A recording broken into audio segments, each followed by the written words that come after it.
1, 2, 3, 4 bottlenose. They reckon that's a good sign from what I heard from elders. Right up close, look. I like being on the water a lot. Especially back on Marra Sea Country.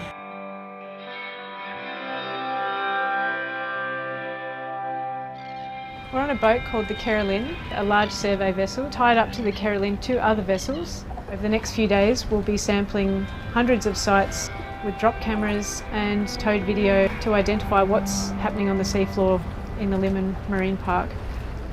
This is the Territory's newest established marine park. It's past the 3 nautical mile limit in the southern Gulf of Carpentaria, and really it hasn't been well explored. We're out here for Parks Australia with funding from an Our Marine Parks grant. There's a pretty big team involved, built with people from James Cook University, Charles Darwin University, Northern Territory Government Rangers, and we're also the Marra and Li-Anthawirriyarra Rangers. I was really looking forward to this research myself. In my Aboriginal law, it's important to look after country.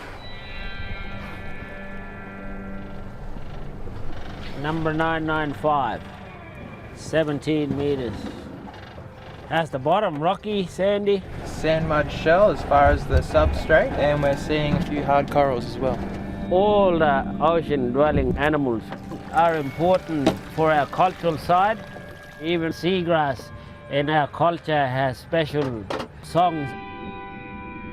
So the aim of this project is to map benthic habitats. So these are the habitats that grow on the sea floor.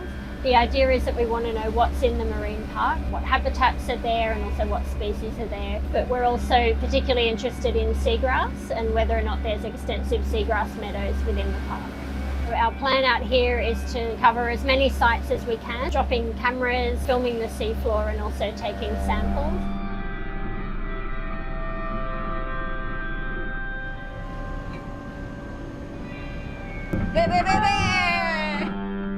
Our first deep water seagrass on this survey. We expected to find some, but we weren't sure exactly how much there would be. But now we know that there is definitely some here.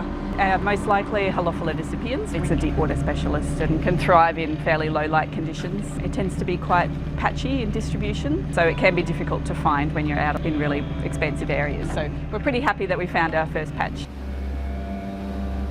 We've had the small boats in doing shallow water work as well, so they've been mapping where there's that transition from intertidal into shallow subtidal waters. Site 1079. I've seen some really dense Serengodium meadows. The dugong's been feeding around this area. There should be a fair few herd of dugongs here.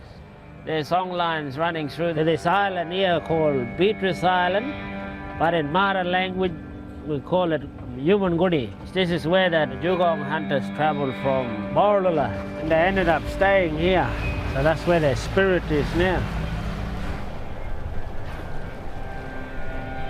From cultural side to scientific side, I think it's important for us to know what conditions all our ocean floor is, and it's important if we do see changes, we're able to recognize that in the future, you know, and compare it from now and further on.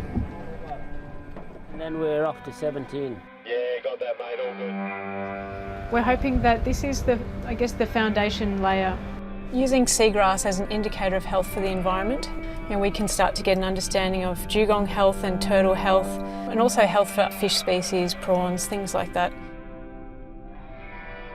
We've also seen some really interesting invertebrate species like feather stars and brittle stars and Gorgonian corals. It's really quite a beautiful marine environment that we've encountered. We're out in the deep water, and again we've found today very different seagrass species. Yeah, that sea not empty, it's full of life. We got cultural obligation to manage that. In the future, I'd like to see more families getting back on country, like all the Marra kids. I want to see them back there working and managing that country as well. Look after it as best as we can and manage it really good way.